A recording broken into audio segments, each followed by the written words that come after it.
Welcome to Bhakti Sangha conference call. So I welcome everyone. Today we are very fortunate that we are having His Grace Shastra Krit Prabhu to enlighten us on Sri Chaitanya Charitamrita. So we are very grateful to Prabhuji. So thank you so much, Prabhuji, for giving your valuable association to all of us. Now I would like to hand over the call to you, Prabhuji. Thank you so much. Hare Krishna. Hare Krishna. So we are reading from Sri Chaitanya Charitamrita, Madhya Lila, Madhya 22, the chapter entitled The Process of Devotional Service. This is text 126. Om Namo Bhagavate Vasudevaya.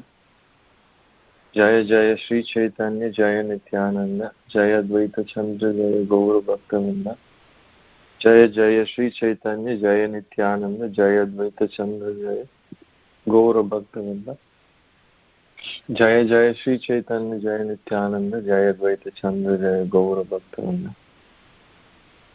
This is text 126.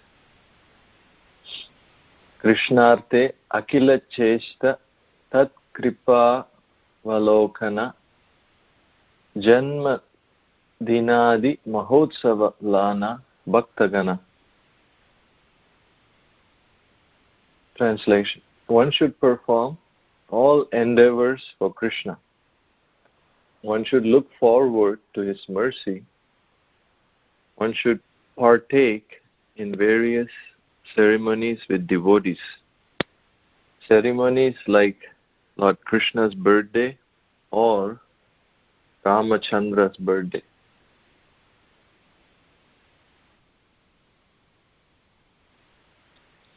Text 127.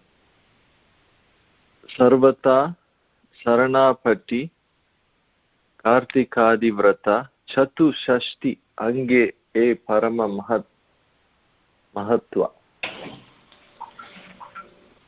One should surrender to Krishna in all respects. One should observe particular vows like Kartika Vrata. These are some of the 64 important items of devotional service.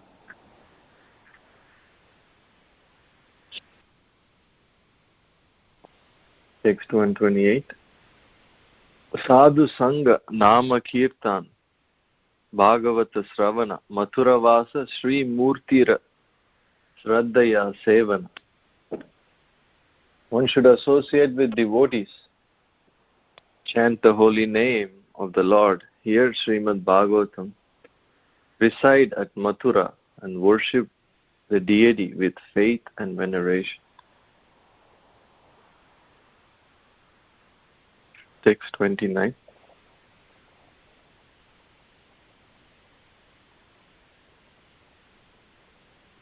Sakala sadhana shrestha e pancha anga Krishna prema janmaya e panchera alpa sangha. Translation. These 5 limbs of devotional service are the best of all. Even a slight performance of these 5 awakens love of Krishna. Purport. Srila Bhaktivinoda Thakur points out that there are 35 items up to the point of observing special vows in the month of Kartik. To these 35 items, another 4 are added, namely marking tilak on different parts of body, writing the names of the Lord all over the body, accepting the deity's garland, and accepting Charanamrita. These 4 items are understood to be included by Kaviraj Goswami with Archana, worship of the deity. Although these items are not mentioned here, they are to be added to the previous 35 items. Thus the total number becomes 39. To this 39 should be added 5 others. association with devotees, chanting Hare Krishna Maha Mantra, reading Bhagavatam regularly, residing in Mathura, the birthplace of Krishna, and worshipping the deity. With great respect and veneration, the 39 items plus 5 come to a total of 44. If we add the previous 20 items to these 44, the total number becomes 64. The 5 items mentioned above repeat previously mentioned items. In the Bhakti Rasamrita Sindhu, Srila Rupa Goswami states, Anganam Panchakasyasya Purva Vilikhitasya Cha Nikhila Srastya Bodhya Punarapi Atra Samsanam. The glorification of these 5 items, association with the devotees chanting the holy name, so on, is to make known the complete superiority of these 5 practices of devotional service. The 64 items of devotional service include all the activities of the body, mind and senses. Thus the 64 items engage in one devotional service in all respects. Engage one in devotional service in all respects. Om Jnana Timirandasya Jnananjana Shalakaya Chakshurmilitamena Tasmai Shri Gurave Namaha Namo Vishnu Padaya Krishna Prasthaya Bhutale Srimate Devamrita Swamini Namini Namo Vishnu Padaya Krishna Prasthaya Bhutale Srimate Bhakti Vedanta Swamini Namini Namaste Saraswati Devi Gauravani Vacharini Nirvisesha Shunyavadi Paschate Visami Shri Krishna Chaitanya Prabhu Nityananda Shri Advaita Gadadhar Sivasadi Gaura Bhaktavinda Hare Krishna Krishna Krishna Hare Hare Hare Rama Rama Rama Hare Hare.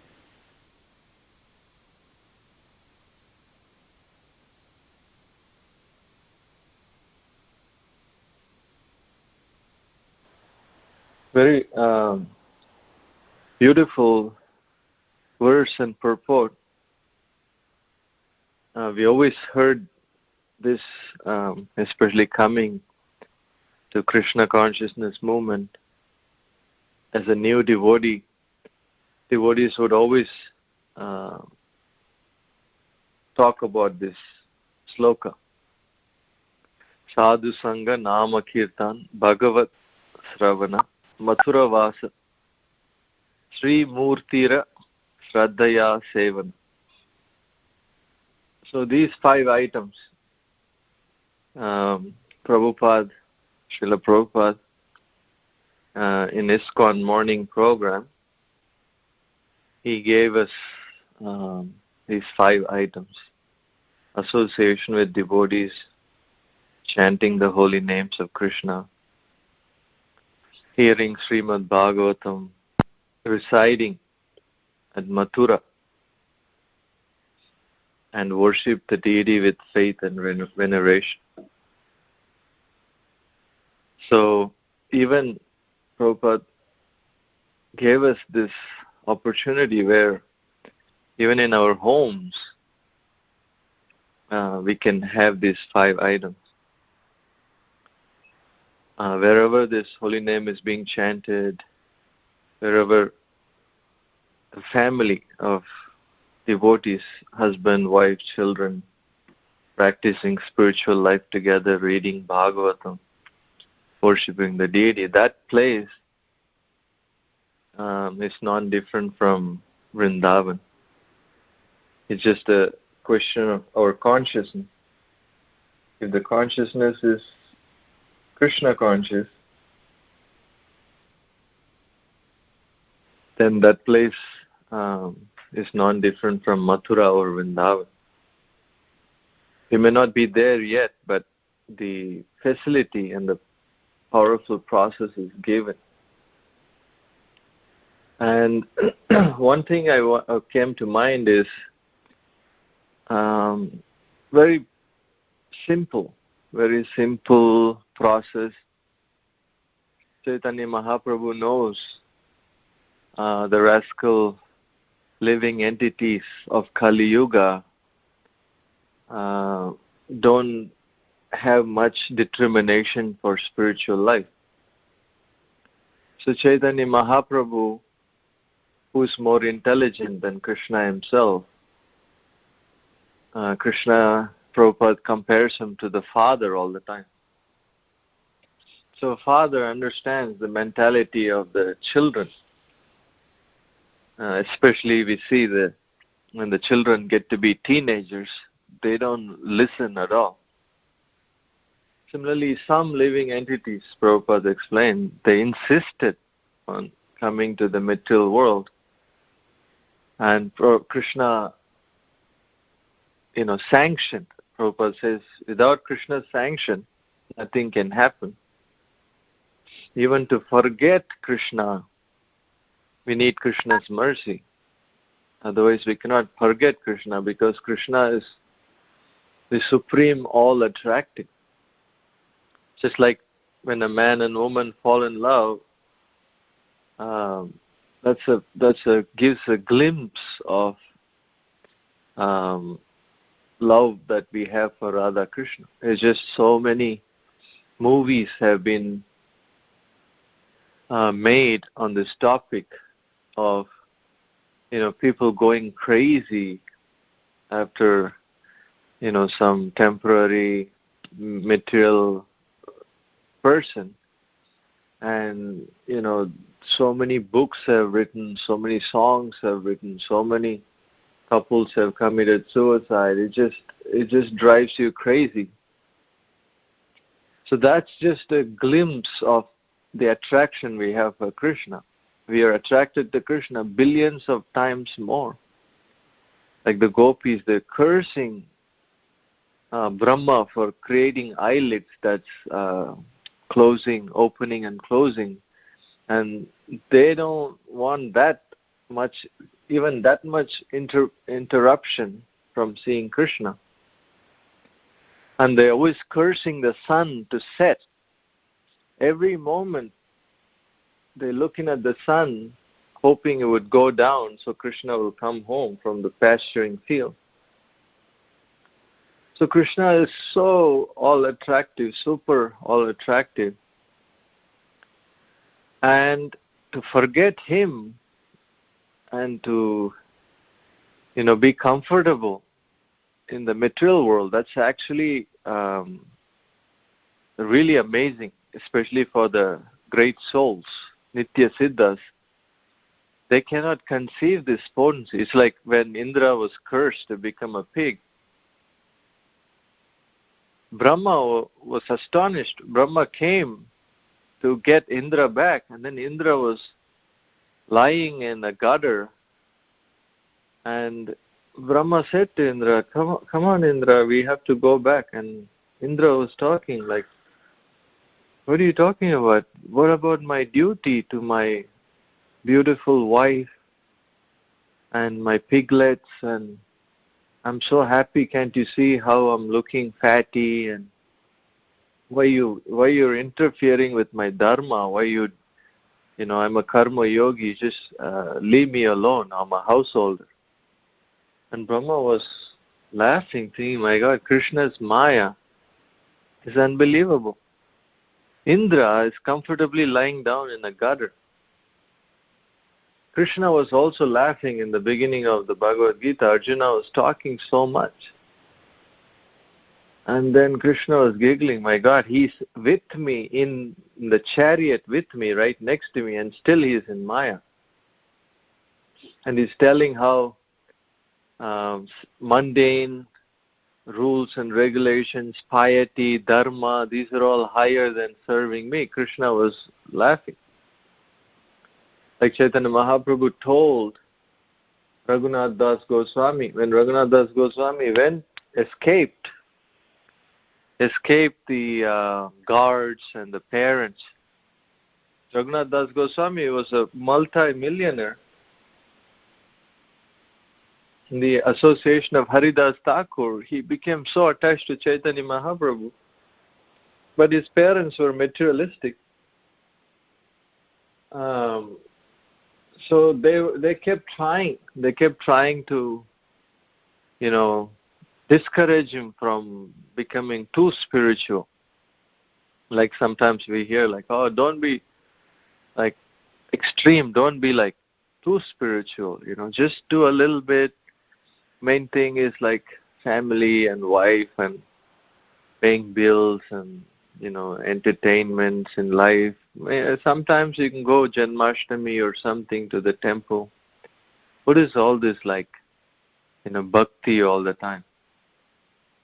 So Raghunath's parents were also saying like that. But Raghunath finally ran away and they bring him back, ran away and bring him back. So his mother was telling the father of Raghunath, why don't you tie him up with a rope or something? And the father said, I've already tied him up with the opulences of heavenly planet. Look at his wife. She's so beautiful. She's like an apsara. And he's like a millionaire and he's got so much wealth at his disposal and we give him best of everything. If these things can tie him up, what's the rope going to do? So anyway, finally he ran away by the mercy of Nityananda Prabhu. He got the chance to escape the material world. That's when the famous Chiddadahi festival happened, because Nityananda Prabhu told him, I'll give you my blessings if you feed all the devotees chipped rice and yogurt. And Raghunath Das Goswami, being an exalted devotee, he happily did it, and by Nityananda Prabhu all the obstacles were removed, he escaped. When he went to Chaitanya Mahaprabhu, Mahaprabhu said, it's actually amazing. Only by Krishna's mercy, you were able to escape that stool-like existence. Whatever we run after in this world, the Lord considers to be like stool-like existence. And Chaitanya Mahaprabhu said, don't mind me saying, because your father and uncle are like my uncles in village relationship. Chaitanya Mahaprabhu said, your father and uncle, they're like two worms in stool. Even if you take the worms out of the stool by their free will, they'll just crawl back into the stool. So Chaitanya Mahaprabhu was saying like this. So for exalted devotees, it's actually amazing that the living entity can forget Krishna. It's the most amazing thing. But somehow or other, we have forgotten Krishna and we are happy to be in like traffic jams and standing in line in DMV and Home Depots and so much anxiety and stress and heartbreaks and old age and pains, and we're still clinging on to trying to enjoy this world, even though it's in front of our eyes, it's all falling apart. Like my Guru Maharaj often says, even back in the 70s, people had some hope that there might be some material happiness in this world if you work hard. But this generation, right now, we see in front of our eyes, it's just obviously not there. It's just no happiness, even materially speaking.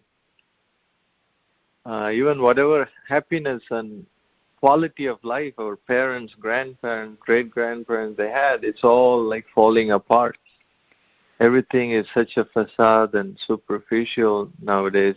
No quality. Even the air is polluted, water is polluted. There is a joke Prahladananda Swami says, they fed a box of oats to some rats, and the rats, being so intelligent, they ate the box and they didn't even touch the oats, because they can tell the cardboard box has probably more nutritional value than the oats. So this is our situation. So for pure devotees, it's shocking. So we have come here, and Krishna is constantly thinking, how am I going to help these jivatmas that have left me?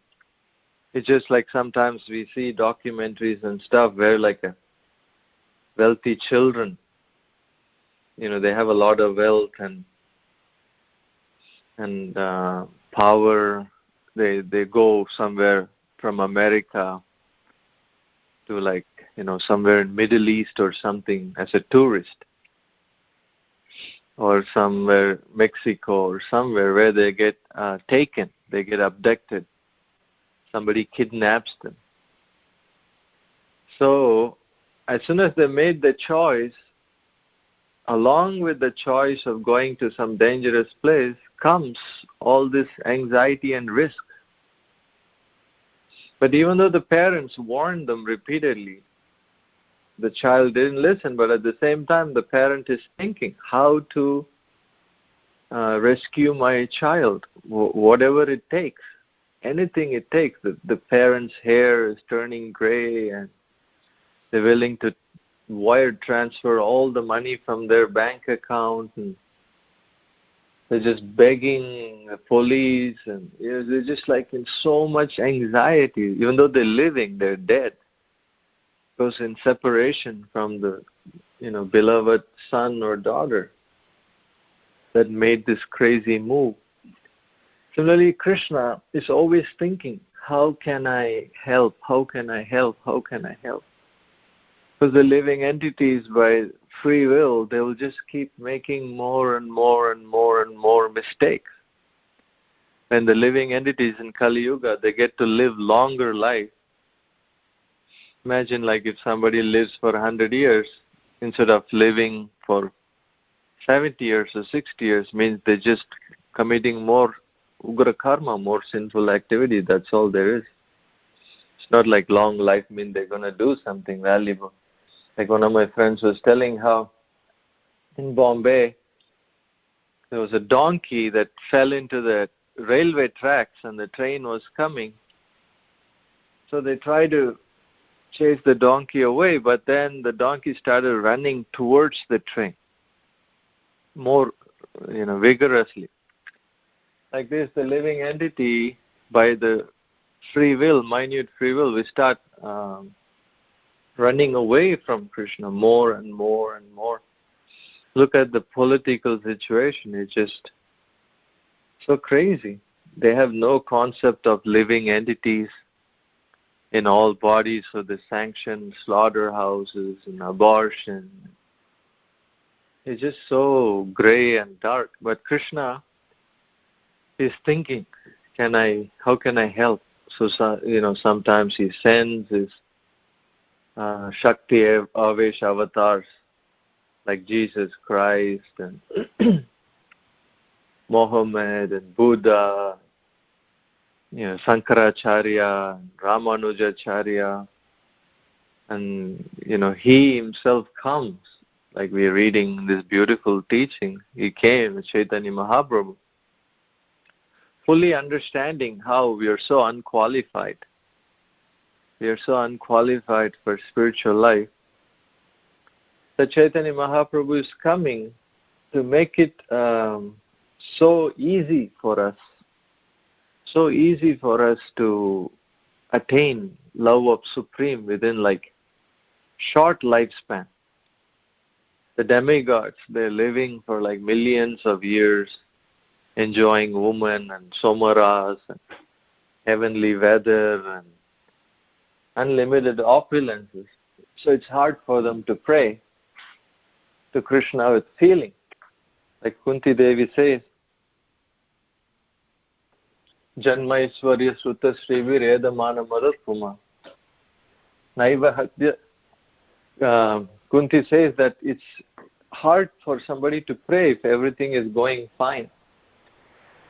But sometimes when things are not going fine, that's actually considered a blessing according to the Bhagavatam standard. Like the Christian saying that if life brings you to your knees, that's a good position to start praying from.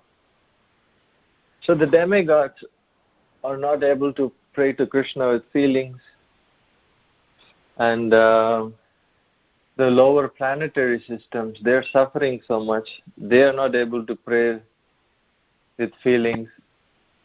So this earth planet is basically a combination of hell and heaven. So even the demigods are praying to take birth in Bharatavarsha, India, where the holy name is available freely. And just by chanting for few years, how long most of us, we come to bhakti yoga when, in our 20s or 30s, and, life from then onwards, in Kali Yuga, if we live for 80 or 90, we sleep half of the time. So considering all these odds, we get maybe like 4 or 5 years in our life where we can actively serve and please Krishna. In that short time, you can get perfection.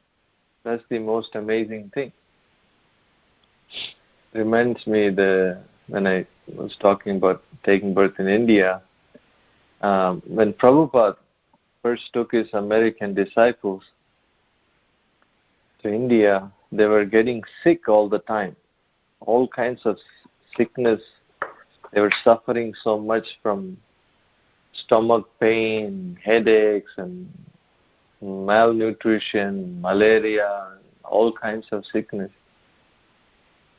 So whenever Prabhupada was giving lecture, whenever he was talking about this verse, Shrutinam Srimatam Geghe Yoga Brashta Sanjayate, how if we do lots of devotional service, it will never go in vain. You will take birth in a pious Brahmin family in India, or you will take birth in a rich mercantile family. So one devotee kept hearing this, and then one day he approached Prabhupada. He mustered up the courage to approach Prabhupada and said, Prabhupada, in case we don't complete our spiritual life, do I have to take birth in India? Because he was getting so sick in India all the time, he couldn't imagine taking birth in India. And Prabhupada laughed and said, no, now we have, branches all over the world. Like, Prabhupada's amazing potency created 108 branches back then. Now it's thousands. So Prabhupada said, oh, no, it's okay. You can take birth in any one of our branches overseas, something like that. And the devotees were laughing so much. So Prabhupada was so convinced that any one of his centers is like as good as Mathura and Vrindavan. That's why Bhaktitirtha Swami set the example by leaving his body in America. Because wherever the acharyas set foot, that place becomes a holy place. Just like in South India, we have this Divya Desams. Wherever the Arvas, they went and they sang the glories of Krishna. In that particular temple is considered a Divya Desam. And there is 106 of those within India. 107 is in Kailash, and 108 is in Vaikuntha. So the promise is whoever visits 106 will definitely get to the 108, the holy abode of Vishnu. So the demigods were praying to take birth where the holy name is available. And we also hear when Prabhupada was spreading Krishna consciousness in London, Lord Shiva, one time Prabhupada the devotees arranged a big auditorium for Prabhupada to speak. And they advertised that Beatles, Guru of Beatles is speaking. So they were hoping thousands of people are going to come. But hardly 1 or 2 people came. So the devotees were so disappointed that, we wasted Prabhupada's time. The anxiety we feel sometimes our Guru comes to town and we want to arrange best program, but it's always not easy. Like that, they were apologizing to Prabhupada, and Prabhupada said, "Oh, you didn't see? Lord Shiva was here listening to my lecture." And another time, a devotee remembers how in Los Angeles, he was Prabhupada's servant, and he was sleeping close to Prabhupada's room. And there was like effulgence emanating out of Prabhupada's door so much, like a sun is risen. And they were talking. All of a sudden he started hearing some talking going on in Sanskrit. And then after a few minutes, everything stops and the devotee couldn't sleep. He was so curious, like, what happened? What happened? So Prabhupada went to, bathe and start translating. And then the devotee asked Prabhupada, what was that all about? And Prabhupada said, "Oh, Narada Muni came to visit me to give me some tips how to spread Krishna consciousness in the Western world." Even when Prabhupada was in Radha Damodar temple, Rupa Goswami used to meditate and write books near Rupa Goswami's Samadhi. And Rupa Goswami, one time the devotees asked, Hari Sauri Prabhu asked, "Prabhupada, is that true? Rupa Goswami came to you to give you tips how to preach in the West?" And Prabhupada didn't get into it. Prabhupada just gently said, "Oh yeah, everybody knows about that incident." So that was it. Prabhupada was so cool, like even the most amazing incidents, he was just like so humble and just matter of fact. One time devotees asked Prabhupada, like, "Prabhupada, how long did it take for you to perfect your chanting?" And Prabhupada said, 35 years. So like this, he was so approachable. And the point we were trying to make is how Krishna is always thinking how to come and help the living entity. So Chaitanya Mahaprabhu came, and through his disciples, personally Chaitanya Mahaprabhu just left 6 Ashtakam. And just to understand those 8 verses, 8 poems that he left behind, one life is not enough. It's so deep. But at the same time, it's so simple. Anybody can read and get the essence.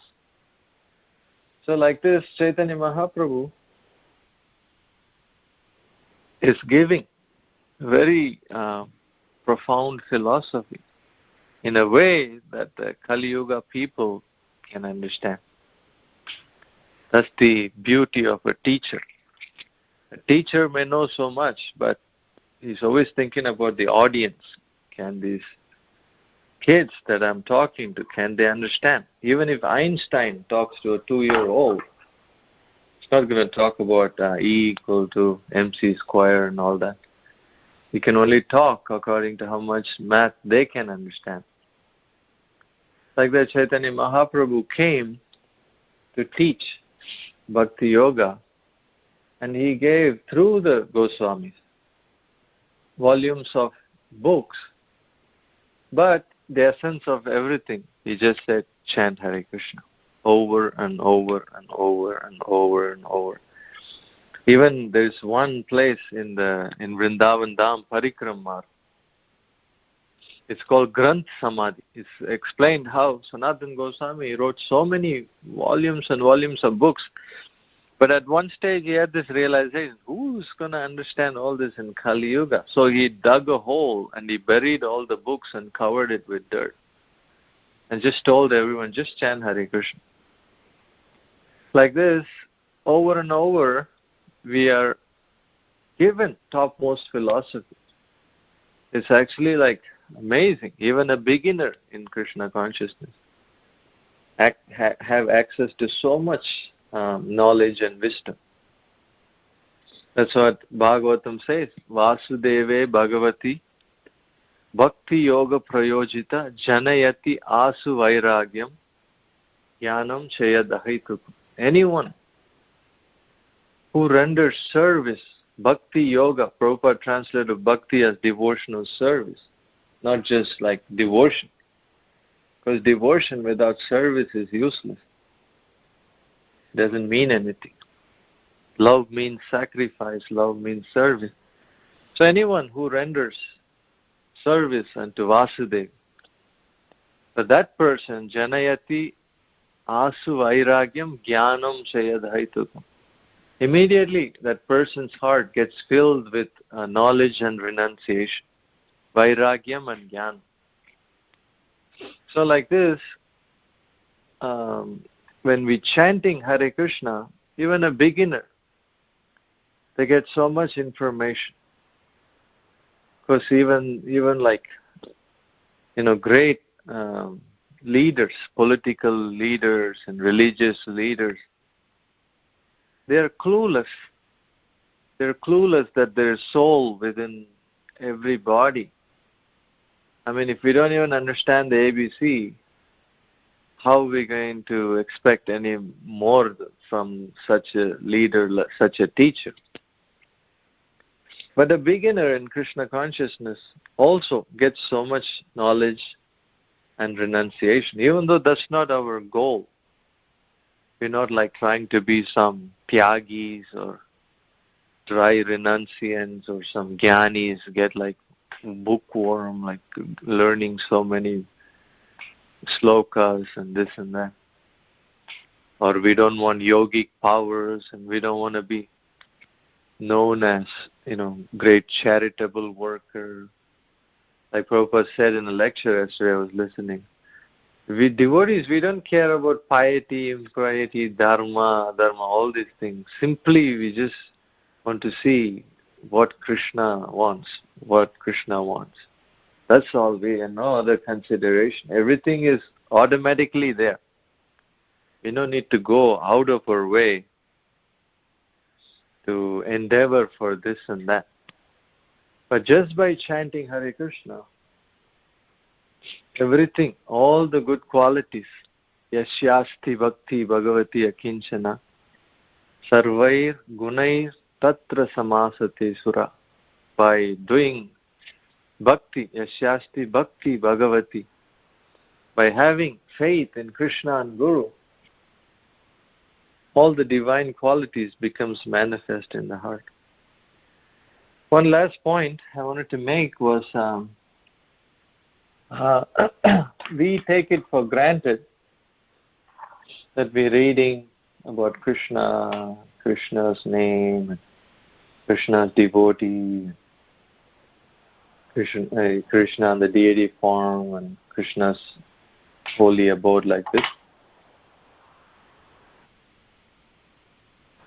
But most people don't understand the position of Krishna.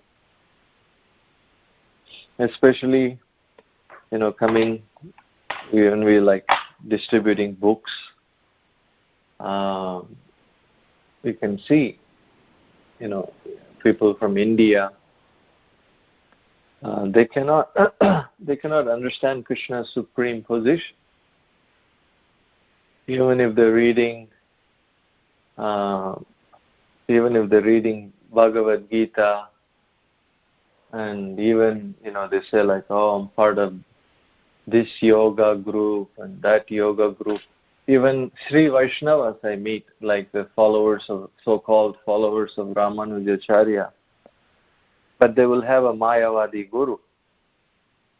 And they think like, oh, everything is okay, but it's not okay because the example is given. Just like if you have the right bank account, even if you're making small deposits, those deposits will accumulate. But if we don't have the right bank account, then whatever we are investing is lost. Similarly, prema pumartha mahan, the goal of life is to love God. But how can we love somebody that we don't even know about? So how are we claiming to love God or do bhakti if we don't even know who is God? So that point we have to understand clearly. Then from that point onwards, we can do Saranagati. We can surrender to Krishna. Because it's one of the offenses against the holy name is to consider other demigods, great demigods, to be equal to or greater than Krishna. So if you're thinking, I'm worshipping Krishna, but that's okay because, it's just one. I'm not talking to the exalted Vaishnavas, you all, but I'm just saying in general, we hear this all the time from relatives, friends, even some devotees. They will worship like Sai Baba, to worship this devata and that devata. And also, there's actually a joke. There was one devotee had all the gods, as they call it, in his altar, along with Krishna, and including the picture of Sai Baba. So when they were asked, when he was asked, why are you worshipping Sai Baba? And then he responded, in case he's God, we don't know. So it's like an insurance policy. You just put everybody there. That way, if you miss one, you will hit another at least. Like this, most people we talk to, they have no clue. Even they will read Bhagavad Gita, even they will read Upanishads, even they will read Bhagavatam. Still, they have no understanding of Krishna's position. That's why Krishna says, Param Bhavam Ajananto Mama Bhuta Maheshwaram. These fools, they will never understand my supreme position. So without understanding this basic point, that Krishna is the Supreme Personality of Godhead, and we need to only worship Him. There's no need to worship anyone else. It's just like the example is given. If husband is poor and he's only able to buy a simple cotton sari, the wife is happy with that. It's not like she's going to go to the rich neighbor and ask him for a silk sari. That's horrible. Similarly, a devotee of Krishna, like Prabhupada was saying in a lecture, he says, sometimes a father gives rasagolla, sometimes a father gives a tight slap. That does not mean the father loves one child and he doesn't love the other. He loves them both. But one child, the father can see, he deserves a rasagolla, and the father can see the other child deserves a tight slap. And then Prabhupada says, so we should not all be sorry when the father gives a tight slap. Because a devotee comes to the conclusion, whatever Krishna does, it's for my ultimate good. Period. That's the conclusion. So if we understand Krishna's supreme position, then we will have swift progress in our spiritual life. If we don't understand,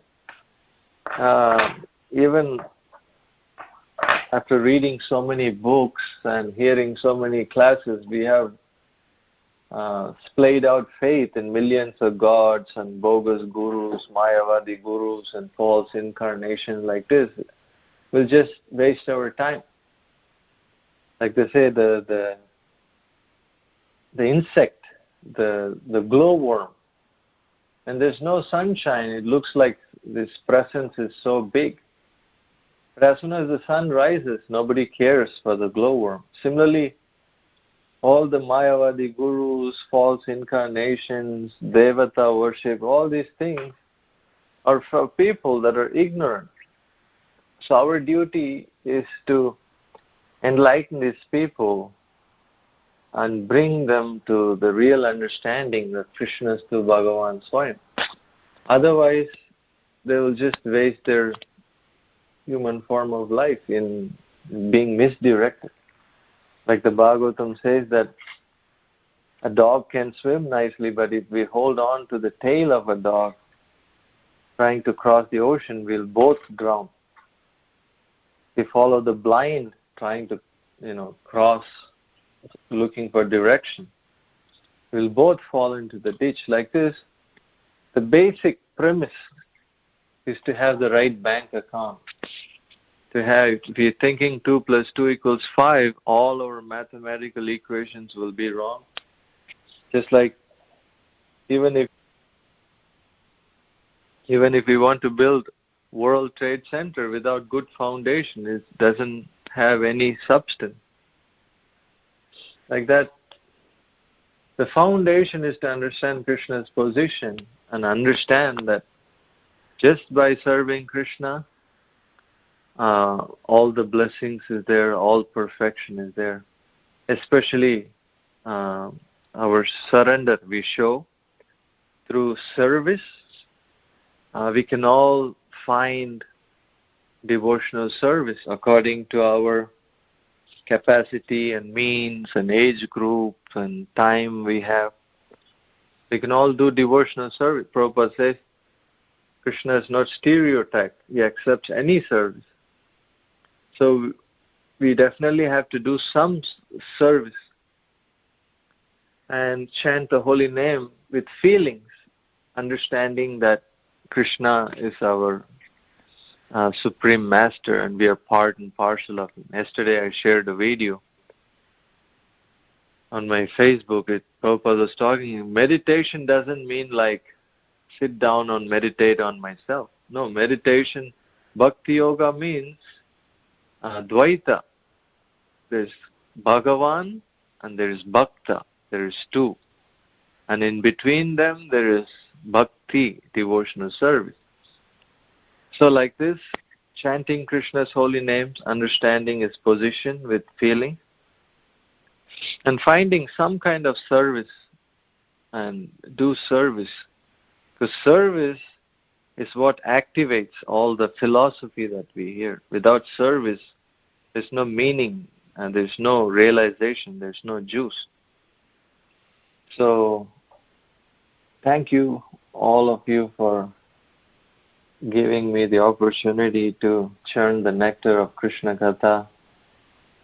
And I'll stop here. If any comments or any of you senior devotees want to add any more nectar points, please. Hare Krishna, Shastra Krit Prabhu. Dandavats. Very, very beautiful class full of practical, understanding from day-to-day life. Very beautifully said. Very nice, Prabhu. The class was really, really beautiful. So I was just thinking as you were speaking, you were talking about the importance of chanting as being the main thing actually in our Krishna consciousness. And you also mentioned about the Granth Samadhi, where actually the Goswamis thought, what's the use? And, they buried so many scriptures and all that.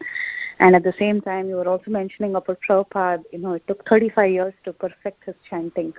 So I just want to know, what is our, condition? Because we understand bhakti is very simple. At the same time, it appears to be very complicated. So any, how do we reconcile these facts? Oh, yeah. So, thank you, first of all, for your kind words and giving me the opportunity to say something. Prabhupada says three things. If you are sincere, serious, and without any ulterior motive, they will attain perfection. So if we're actually trying in our short few years of experience, we see how Krishna reciprocates.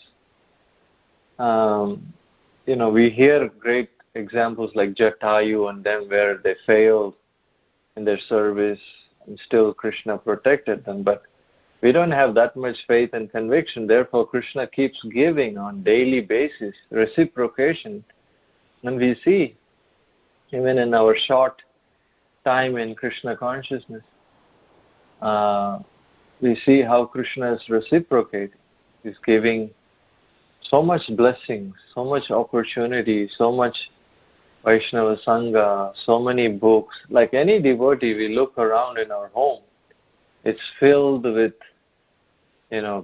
books, Vedic books, we have Murti, we have Tulasi, we have Japamala, we have Vaishnava Association, we have Prasadam, so much Prasadam that we cannot even finish. So like this, any even beginner devotee immediately feels it's working. So it's a proof. We are the proof that the process is working, even as unqualified as I am. So like this, we just have to, just keep going, keep doing it. Keep doing, keep serving, keep hearing, keep chanting like this. And one time I asked my Guru Maharaj about something about passing away. I cannot remember, it was many years ago. And I was asking some technical question about the soul at the time of death and which planet and what this and that. And basically he said, a devotee simply thinks however Krishna wants and wherever Krishna wants. So like this, we just do our part and let Krishna do his part. Because gift, just like mercy, we talk about mercy or causeless mercy all the time, which is given without asking. It's not like you go up to somebody and say, oh, when are you going to give me a present? If you ask for it, it's no longer a present because it has to come and surprise you. Like that, the mercy will come. Krishna, Prabhupada often explains, it's not a dull stone. It's very dynamic, very active to see that we go back to Godhead. So if we do our part and let Krishna do his part, and Prabhupada summarized it, if we are sincere, serious, and without ulterior motive, everything actually comes just from taking time to attentively chant Krishna's name, and then we will, just like in our society, we see so many devotees leaving their body, and their books, volumes of books now, it's written how amazingly they left the world. And that can be a class in itself of different devotees leaving the world and seeing Bhaktivinoda Thakur and Prabhupada and Nityananda Prabhu and Radha Krishna. Just simple devotees, not like even famous devotees or sannyasis.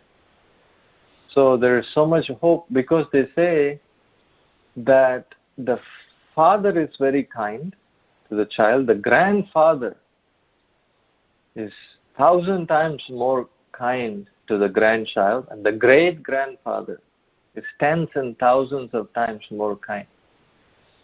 So whatever mercy Prabhupada gave to his disciples, we are actually receiving more than what Prabhupada disciples received. At least the mercy is there if we want it. What to speak of Bhakti Siddhanta Saraswati Thakur?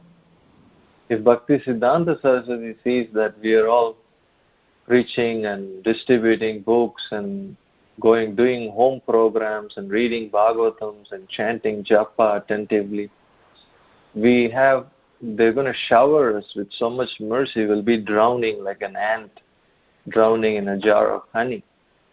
So we have perfect opportunity. We just have to, like Prabhupada says, if you fall into a deep well and somebody throws a rope, all we have to do is just hold on to the rope and they will do the rest of pulling us out. So we have to hold on to the japa mala and then Krishna will take us out. So beautiful. Thank you, Prabhu. That was very promising. Thank you so much. Very, very nice. Yeah, we are very, very fortunate. That is very true. Thank you so much, Prabhu. Yes, ma'am. You're the perfect example of all the things I'm talking about. Prabhu, that very bad example, Prabhu. But Prabhu, I just wanted to ask you one more thing. If since you were talking about devotees leaving the body, is there any recent pastime that comes to your mind you would like to share just to inspire all of us? Oh yeah, there are many. Like what happened is Sikhi Mahiti Prabhu. our Atlanta, one of the presidents of Atlanta Temple, Prabhupada disciple. So he mentioned how there was a devotee, African American devotee, that was practicing Krishna consciousness. There was a friend of him. And he tells this story very animated. It's hilarious, as you know, Prabhu's way of talking. So anyway, he mentions how there was a devotee that he had nothing going. He had nothing going, like he felt like bitter in his association of devotees. He's grown bitter with the organization. He's gotten ill, so he just, retired somewhere, and he's just living in some studio. And he's made himself a black Nityananda Prabhu deity. And he was just, watching TV all day and holding on to the beads, mumbling some japa like this. And that's all. There was nothing else going. But then when Prabhu would go to visit, Prabhu can see this person is looking more and more sick. So Prabhu told him, like, hey, looks like, you have some form of serious disease or something. You're looking like more and more like sickly. And the person was in denial, and sure enough, when they tested, he got some form of cancer. So Sikhi Mahiti Prabhu, even though he was not willing, against his will, he organized for him to move into the temple, some place in the New Orleans temple. And they gave him a room, and again, same thing. He was just sickly, and he was just mumbling rooms, and he was just watching TV at the same time. And he was like alone, bitter, and Prabhu would go every time to see him, and there was just nothing nice to say, and like this, and his sickness got worse and worse.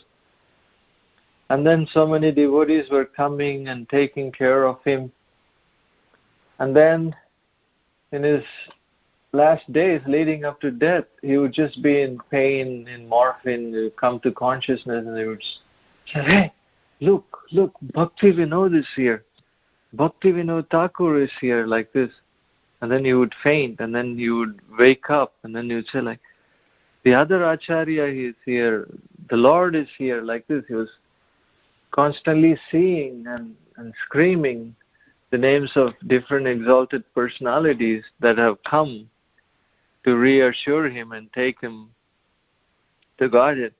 I mean, Prabhu tells in so much detail, so amazing story actually, but since, it's been a while, I don't remember all the details, but it always stayed in my mind how even somebody so-called not even favorable, not doing any devotional service, he did one time. I'm sure Prabhupada disciples, even in few years, they did more service than we will ever do in our whole life. He did service for some time, but he's gotten bitter with the association of devotees. It's nothing to say, no association, no prasadam, eating boga, watching TV all day. But still, in the hour of need, the Vaishnava Acharya sent him help to give him shelter in a temple and to give association of devotees, to give him regular prasadam, and to come and appear before him at the greatest time of need in one person's life, at the time of death, is not easy at all.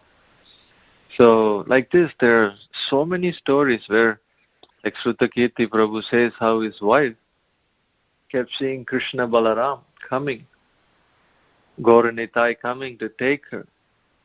And then he would cry, and the wife would cry and stop and say, why are you crying? You should cry for yourself. And she said, I've already gone through all the pain and suffering. Now Krishna Balaram is coming to take me. Just, I'm in the most fortunate situation. Why are you crying for me? I'm worried about you. What's going to happen to you? Wow. Like this, devotees, so many, examples we can talk about where even if we are sincere in one stage of our life, there's always hope. They're not ungrateful, the Acharya. What to speak of if we stick to it somehow or other till the last life, how much more seva and blessings we will receive.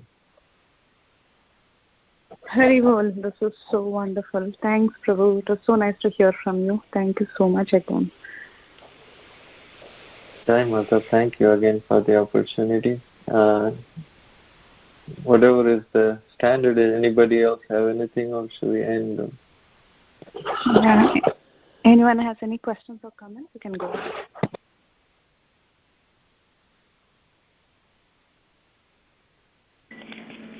Hare Krishna Prabhuji, very nice in class, and also the pastimes and philosophy, everything is very, very nice. Wonderful class. Thank you, Prabhuji. Hare Krishna. Thank you. Hare Krishna Mata. Hare Krishna Prabhuji. Thank you very much for a wonderful class. All glory to Prabhupada. I just wanted to say thank you for all your posts on Facebook about all your Sankirtana pastimes. It is very, very enlivening, very, very encouraging. Thank you, Prabhu. Hare Krishna. What's your name, Mata? Oh. This is Sri Lakshmi Prabhu. Oh, yes. So good. Halfway through my question, I got... You remembered, yeah. Hare Krishna, so good to hear from you, and so wonderful to see all your posts. So, Hare Krishna. Thank you. I just wanted to take this opportunity to thank Gaurangi Mataji. She gave me 4 or 5 cases of books to distribute during the December marathon. That was so sweet of her. When I spoke last time in the class, I mentioned, and she kindly came forward. I don't know if she's online, but I saw her sometime back. I think she's there. Oh, wonderful. Gaurangi Mata. Hare Krishna, Prabhu. Hare Krishna. Well, you're not supposed to embarrass me like that, but anyway, I'm happy that I was able to cooperate with your mission, and of course I hope to do so in the future. And I also take this opportunity to comment on the fact that you told that story of that Mahanidhi Swami, I think, or Prabhu, Sikhi Mahiti Prabhu, right? He told the story of that person, and it's amazing.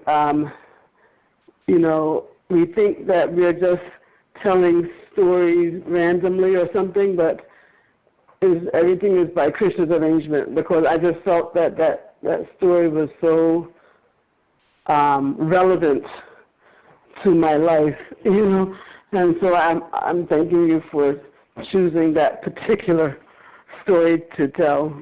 It was how should I say, very supportive or inspiring, or hope-giving, I should say, very hope-giving. You could have told so many stories. You could have told so many stories, but I think that it's by divine arrangement that you chose that particular one. So thank you very much. Yeah, you're so humble. You're so humble. Thank you for your example. If you knew how close I was to that devotee, you would not say that. But anyway. Oh, you knew the devotee. Okay. No, not in terms of personally knowing. I mean, in terms of my life. Okay. Yeah. Mm-hmm. Yeah, I will ask Prabhu to tell me the story again so I can share it in more details next time. I mean, just for all of us. Yeah. Okay, Prabhu. Thank you so much. Hare Krishna. Hare Krishna. Hare Krishna, Prabhuji, Dandavat Pranam. Thank you very much for your wonderful Can I add one more story with your permission, Prabhuji? Yes, Mata. What's your name? Vrunda Gopika from Atlanta. Oh, okay. Hare Krishna. Yes, Mataji, please. Hare Krishna, Prabhuji. Koti Dandavad Pranam. There is a Prabhupada disciple Mataji. I forgot that Mataji name, Harika. I don't know the perfect name. So Prabhuji, she came from Florida and she's in hospital. Our H.G. Adhika Dada Prabhu is also there in the hospital. And there is a message from temple that this Mataji, after 4 or 5 days, she will discharge and stay in somebody's house, non-devotee's house. And that Prabhuji alone taking care of them. And then Prabhuji, that Mataji is doing such a nice kirtan. She has passing from cancer, Prabhuji. So her desire is that the last, when she is in last breath, the devotee will do kirtan. That is her desire. But here only one Prabhuji is doing seva. And somehow Ram Prabhuji gets the message from temple, Vidisha Prabhuji, H.G. Vidisha Prabhuji. And that day he worked hard, but still from Alpharita to this area is like, I forgot the area, that is 1.5 hour path. So that Prabhuji, H.G. Ram Prabhuji and H.G. Sitapriya Mataji, and there is Shyamanandani and Panduranga Prabhu, 2 Prabhuji and 2 Matajis, and one more Prabhuji, Neha, and I forgot that Prabhuji. So they all went, they all working in IT and different part. But after traveling 1.5 hours, they went to that Mataji's where she's staying, and not one day, that is working day, Tuesday, Thursday and Friday, 3 days, Ram Prabhuji and Sitapriya Mataji is doing kirtan there, and she said, suddenly she got up and said, Prabhupada is came to Prabhupada is holding my hand. He's coming. And after that, she will no more. She went to Shidam Vrindavan, Golok Vrindavan. The moral of the story is that whatever her desire, that the last breath, Vaishnava will do a kirtan. So nobody knows that Mataji, only one Prabhuji, and that Mataji came from Florida temple. But there is a Srila Prabhupada inspired Sri Ram Prabhu, Sitapriya Mataji, Shyamanandi, Panduranga Prabhu, Neha, and there is 5-6 young Prabhuji and Matajis are doing kirtan for her 3 days, not 1 day. And last bit she told that Prabhupada came to hold my hand and see entering this Golok Vrindavan Dham. So moral that Prabhuji, if our desire is strong and we show Srila Prabhupada and Srila Gurudev so strongly, then they fulfill our desire. Hari Bol, Hare Krishna, Dandavad Pranam. Hare Krishna. Thank you, Mother. Hari Bol.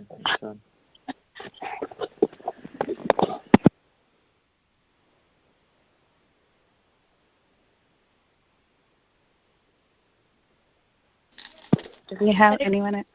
Hare Krishna Prabhuji, Dandavad Pranam and glory to Srila Prabhupada. Thank you so much, Prabhuji. It's so nice pastime, and especially you are giving some hope, If you have a sincere desire and if you are serious, even though if we could not do devotional service at the enough life, but Krishna will help us. So much appreciation. Thank you so much, Prabhu. Hare Krishna. Your name, Mata? My name is Anjana Goshika Devidasi.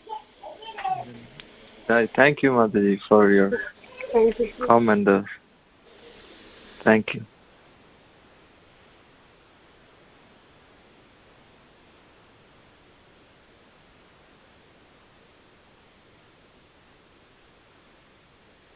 Okay. If no one else has any questions or comments, we can end the call. Thank you all so much again for joining. Thanks to everyone for the very beautiful participation. It was a very, very lovely session. Thank you, Prabhu. Thank you for your very beautiful class that always comes from the heart. Thank you, Prabhu. Vansha Kalpataru.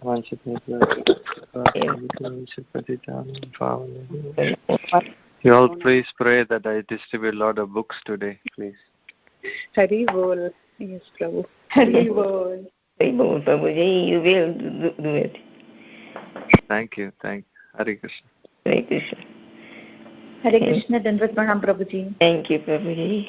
All glory to Srila Prabhupada, His Grace, Shastra Krit Prabhu ki Jai. Jai Srila Prabhupada. Jai.